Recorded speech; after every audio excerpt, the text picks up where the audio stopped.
from parents to children, tongue rolling, an example of inheritance. So again, the same character, that is tongue rolling, with one another way to explain inheritance. Now here, this characteristics is explained by pedigree chart. Now what is pedigree chart? A pedigree chart is a diagram that shows the occurrence and appearance of phenotypes of a particular genes or organisms and its ancestors from one generation to the next. These pedigree charts are used to analyze the pattern of inheritance of a particular trait throughout the family. These pedigree chart shows the presence or absence of a trait as it relates to the relationship among parents, offspring and sibling. Now in this pedigree chart, there are certain symbols, like the only few symbols are there in your syllabus. Like males, they are represented by squares. Males are represented by square, and females, they are represented by circle. And the character to be studied, any recessive trait that is to be studied, that is represented by solid symbol. Like in the case of tongue rolling, dominating is tongue roller and recessive trait is non-tongue roller. So the dominating trait is represented by hollow symbol. These symbols, they represent the dominating trait, means they are tongue rollers, and non-tongue rollers, that is a recessive trait, it is represented by a solid symbol. Now, according by the use of these symbols, they help in the prediction of the possibilities of the combination to be get in the next generation. Now again, to explain the same example of tongue rolling, again we will do it with this example which is given in your book. So starting with the definition, pedigree chart, it is a diagram that shows the occurrence and appearance of phenotypes of a particular gene or organism and its ancestors from one generation to the next. Now here in pedigree chart, males are represented by square, females are represented by circle. Hollow symbol means normal trait, that is the dominating one, dominant trait. And solid symbol means that shaded symbol, that is affected trait, or we can say it as a recessive trait. Now here in your book, the example of the same character is given, that is tongue rolling. Now let's start with that example. Now this is the picture, or this is the pedigree chart which is given in your book. Now just see, mother, as it is represented as by circle, and father square. Now just see, both mother and father, they are represented by hollow symbol. What does it mean? That both are tongue rollers. So phenotype of parents is clear from the figure that both are tongue rollers. Now their next generation, they are having 3 children. Now these three are the children. Now out of 3 children, 2 are daughters, because 2 circles are there. So 2 are daughters and 1 is son. So there are 2 daughters and one son. Now out of two daughters, one daughter is non-tongue roller and other is tongue roller, and son is also tongue roller. Now this is the phenotype of their next generation, means both the parents, they are tongue rollers. That is the phenotype of their parents. Now their children, out of 3 children, 2 are tongue roller and 1 is non-tongue roller. So this is about the phenotype of their children. Now coming to their genotype. Beta, you know that non-tongue roller means it is a recessive trait. So genotype of non-tongue roller is always homozygous recessive, represented. Here I am representing it by 2 small r, means this daughter is homozygous recessive, means as she is non-tongue roller, so homozygous recessive. So genotype of this daughter is clear. Now what about this son and the another daughter? Both are tongue roller. So as tongue rolling is a dominating trait, so it may be homozygous or heterozygous. Okay, so it may be capital R or one capital R, one small r. So these are the possibilities of the genotypes of tongue roller here, both dominating or one dominating, another recessive. So genotype of these 2 children is also clear. Now coming to this case again, beta, as both the parents are tongue roller. Now out of 3 children, 1 is non-tongue roller, and you know that every gene which we get, we are getting it from the parent. So as these 2 recessive alleles are combined in this daughter, it means they came from the parents. So what does it mean? That mother is also having this recessive allele in it, and father is also having the recessive allele present in it. So the parents, they are not homozygous dominant, they are representing heterozygous dominating condition, as one of the children is having a recessive trait in it, and recessive trait is represented by 2 recessive alleles, and these alleles, they combined here as they came from 2 different parents. So the parents, they are representing the heterozygous condition, means both the parents, they are heterozygous dominating, means they are tongue roller, but the recessive allele is also present in their body. So this is the genotype of their parents, and genotype of one non-tongue roller is, that is homozygous recessive, and tongue roller, they may be homozygous dominating or heterozygous recessive. Here also homozygous dominant or heterozygous recessive. Hope this is clear to you. Now next, there is one example which is given in your book on page number, next page, that is page number 28. Now attached or free earlobes. Now the question is, can you try to explain inheritance of the character of free or attached earlobes? You know that what are earlobes? These pinna. This is earlobes. Free earlobes, the lower part of the pinna is not attached to the skin. And attached earlobe, these, the lower part of the pinna, it is attached to the skin. So in these 2 pedigree chart, the character which is studied, that is about earlobes, free or attached earlobes. So 2 families are shown in this pedigree chart.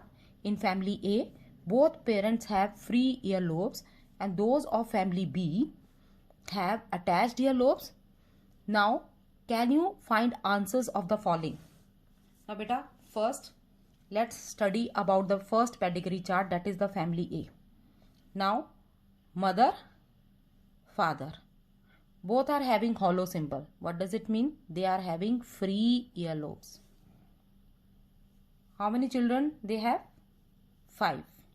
Out of 5 children, 3 are daughter. 1, 2, 3. 3 circles, so 3 daughters, and 2 squares means 2 sons. So 3 daughters are there, 2 sons in their family. And out of 5 children, 2 are having attached earlobe. Here the recessive trait is attached earlobe. Why? Because parents are having free earlobe, so that is dominating here. So 2 children, they are having attached earlobes. 1 daughter and 1 son, they are having attached earlobe. Now, as the genotype for attached earlobe is recessive allele, combination of recessive allele. Like here also, recessive allele means if we are representing this trait by E, then the combination is small e here in this square, and here also the same combination. Now these recessive allele, again they came from the parents, so it means both the parents are heterozygous dominating, means they are having free earlobes, but recessive allele is also present in their family. So the genotype of both the parent is heterozygous dominant. Now family B, both the parents are having attached earlobes, and in the all children, means 2 daughters, 2 sons, 4 children are there, and out of that 2 are daughter, 2 sons, all are having attached earlobes. It means both the parents, they are homozygous dominating, means only dominating alleles are present in the parents. Now coming to the questions, what is the difference indicated by squares and circles? You know that squares means male and circles means female. Solid symbol and hollow symbol.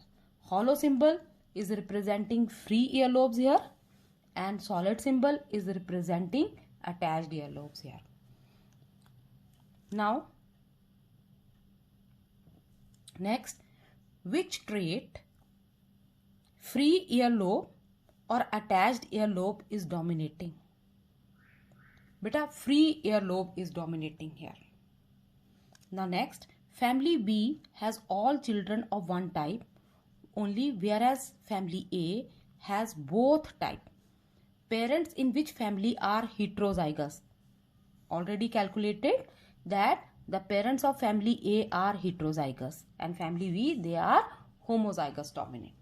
Now one another example of pedigree chart given in your book on page number 28. So can you describe the situation here too? Now 2 traits for 1 character. Character is number of fingers present in the hand. Polydactyly, that is a recessive trait, not very common, having 6 fingers in one hand. And normal, that is pentadactyly, 5 fingers, like we all have. So as polydactyly is a recessive trait, so it is to be studied. So it is represented by solid symbol, and normal trait, that is pentadactyly, it is represented by hollow symbol. Now let's predict genotype and phenotype of the parents and the children of this family. Just see beta, mother, circle, so mother and father. So out of these parents, mother is normal, means having 5 fingers in the hand, and father is representing polydactyly condition, means father is having 6 fingers in one hand. And as it is a recessive trait, so father, the genotype of father is homozygous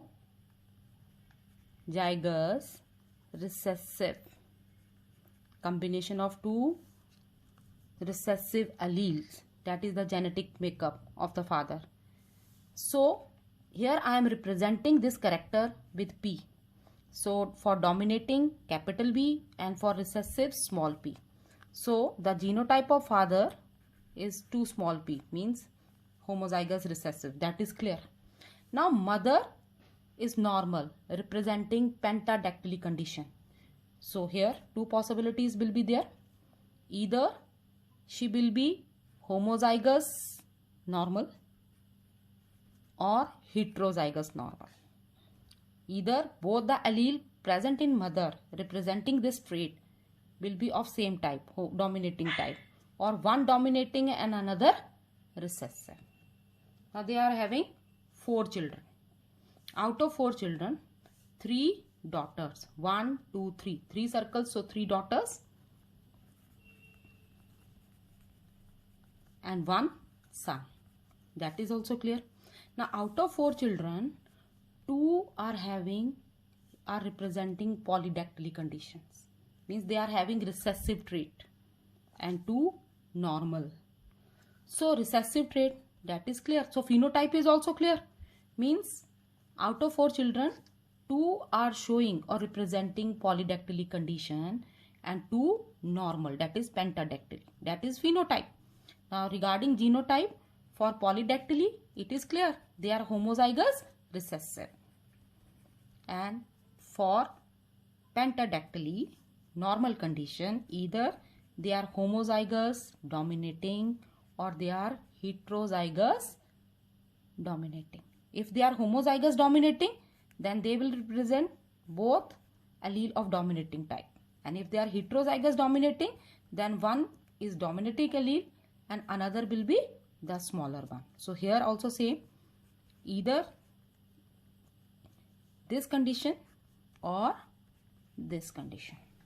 So mother is, as 2 children, they are representing the recessive trait in them, and father is already homozygous recessive. So for their genotype, one allele is contributed by the father and other it will be contributed by the mother only.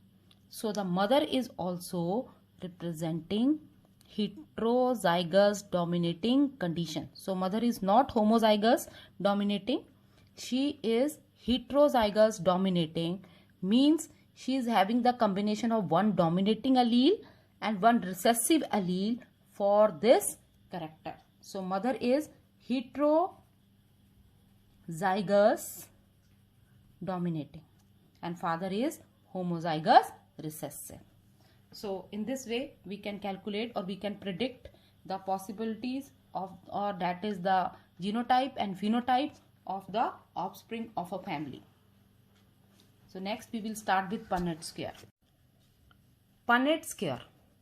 But a Punnett square is a simple diagram in which the different types of gametes means sex cells with the concerned traits of one female parent are placed along one side of the square and those of the other parent male are placed along the other side of the square, and then the possible combinations, that means genotypes, of the opposite gametes are given in the subsquare.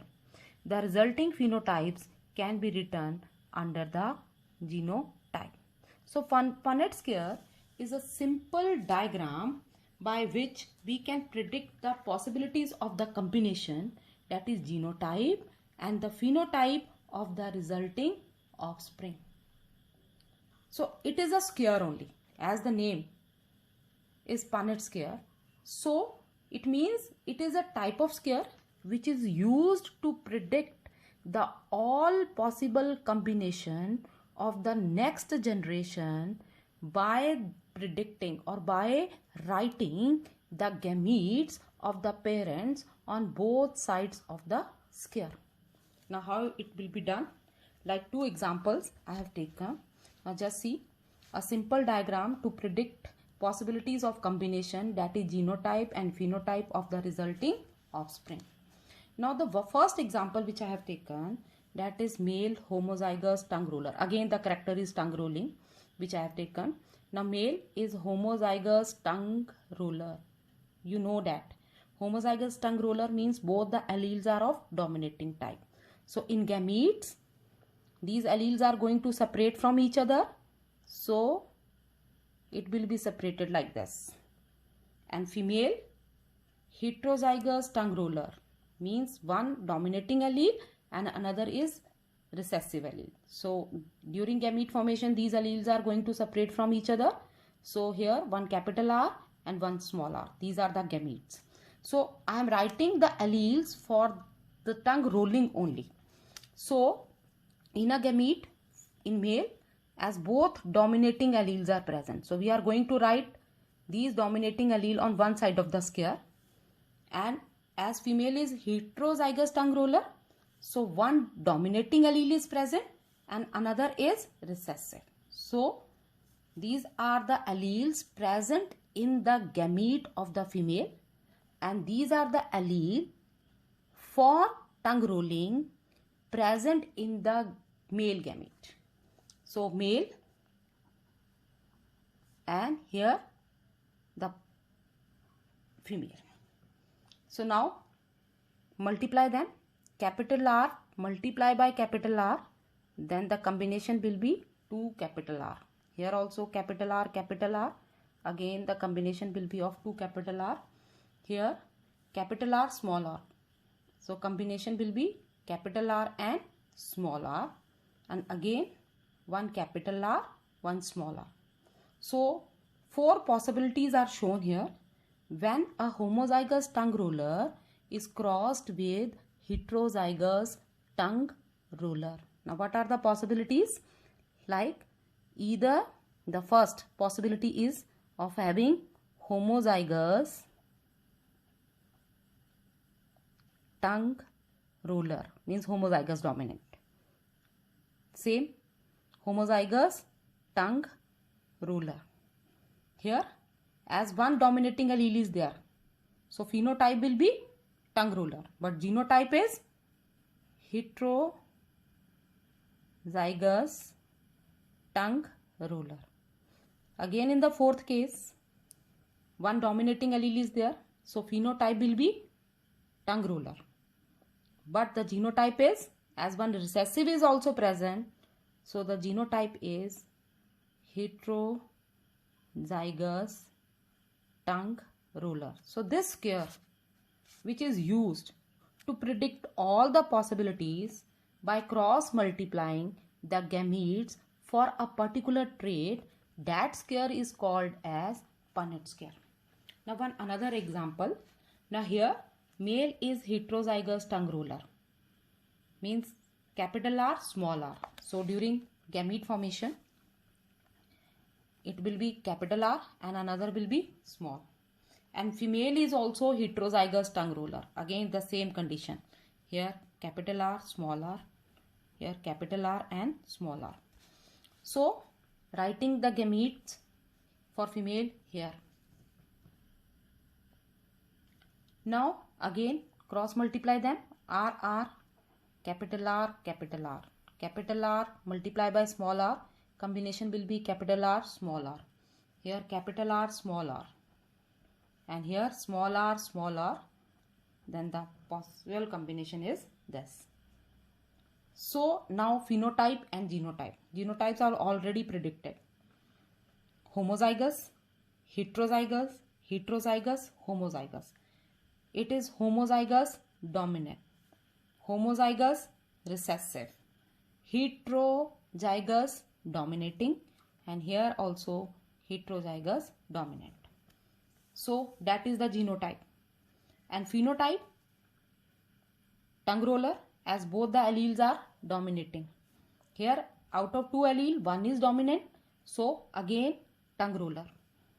Here also one dominating allele is present, tongue roller. Now look at the fourth possible combination. Here both the recessive alleles are present. So this will predict homozygous recessive, means this possibility represent a non-tongue roller. Means if both the parents are heterozygous dominant, that there is a possibility that recessive trait will appear or express in the next generation.